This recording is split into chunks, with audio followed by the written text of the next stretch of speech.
আসসালামু আলাইকুম, আমার নাম তানভীর হোসেন। আপনার নাম কি? ওয়ালাইকুম আসসালাম, আমার নাম তামিম হাসান। ও তামিম, আমি মাত্র 7-8 দিনের জন্য এখানে থাকতে এসেছি। আসলে হয়েছে কি জানেন, আমার ছেলের বাসায় শিফটিং লেগে আছে, তো তাই আমার দেখভালের জন্য কেউ নেই বলে আমি এখানে থাকতে এসেছি। আপনার ছেলে কি করে? আমার ছেলে মস্ত বড় কোম্পানিতে কাজ করে। আরে আমি তো ভুলেই গেলাম, আমার ছেলেটা ঠিকমতো বাসায় পৌঁছেছে কি একবারও দেখা হয়নি, ফোন করে দেখা হয়নি। হ্যালো খোকা।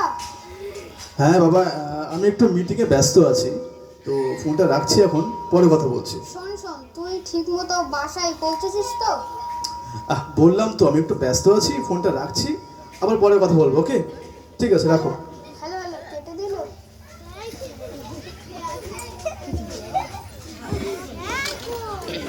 আপনার ছেলে কি বলল?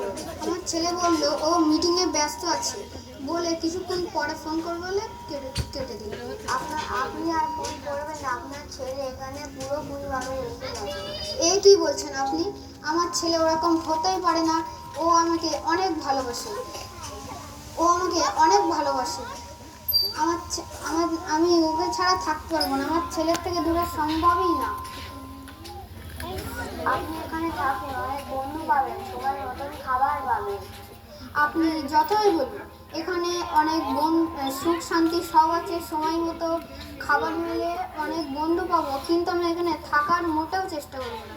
আমার বলা তো উচিত নয়, কিন্তু আমি তবুও বলছি, আপনার না আমাকে দেখে খুব হিংসা হয়, কারণ আমার ছেলে তো আমাকে নিতে এসেই যাবে, কিন্তু আপনার দিকে থেকে ফিরেও তাকাবে না।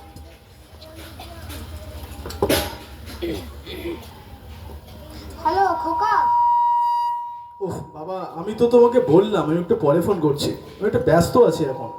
শোন শোন, তুই তো ভুলেই গেছিস, 15টা দিন হয়ে গেল, তুই আজ আমাকে তুই নিতে আসবি না ওহ, আমাকে? আমি তো তোমাকে বললাম যে আমি আসবো, আর তাছাড়া নতুন ঘরে শিফটিং এখনো বাকি আছে, সেগুলো রেখে আমি তাড়াতাড়ি ফিরে আসবো। আমি এখন রাখছি ফোন, তুমি আর ফোন করো না, ওকে?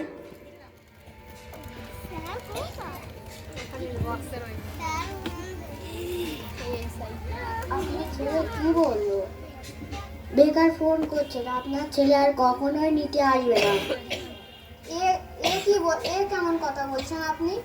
আমার ভাগ্য এমন হতেই পারে না। ভাগ্য তো আসলে আপনারই খারাপ। আমার ছেলে আমাকে ঠিক নিতে এসেই যাবে, কিন্তু কিন্তু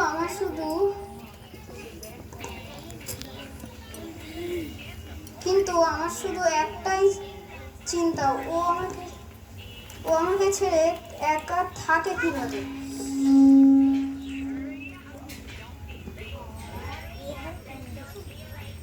এখানে থাকুন, অনেক বন্ধু পাবেন, সময় মতন খাবার পাবেন।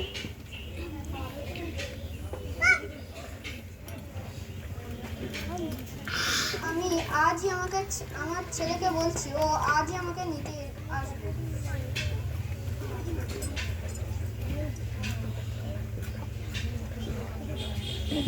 হ্যালো খোকা। তুমি আবার ফোন করেছো? আমি তোমাকে কতবার বললাম যে আমার কাজের প্রেশারটা একটু বেশি, আর তাছাড়া সেই জিনিসগুলো এখনো বাসায় শিফট করা হয়নি, আমি শীঘ্রই শিফট করে তোমাকে নিয়ে যাবো। আর ফোন করো না, রাখো এখন।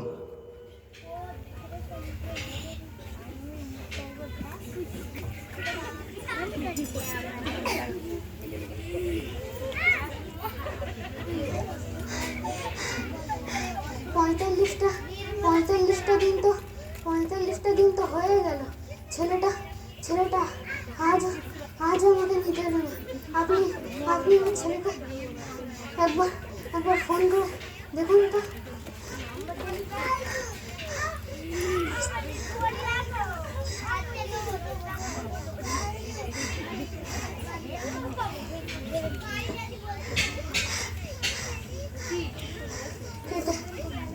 কেটে দিল।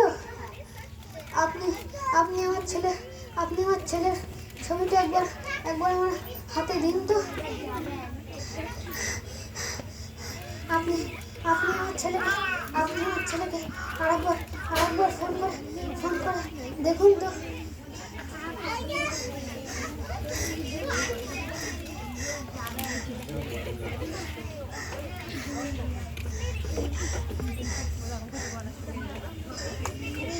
আবার আবারও কেটে দিল।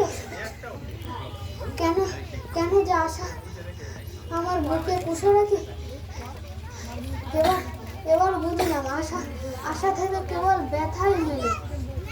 কেন কেন কেন যে বাচ্চারা আমাদের এখানে এভাবে ছেড়ে যায়। আপনি একটা কাজ করতে পারবেন? আমি মারা গেলে আমার ছেলেকে বলবেন এখানে থাকা জিনিসপত্র এবং আমার মরা লাশটাকে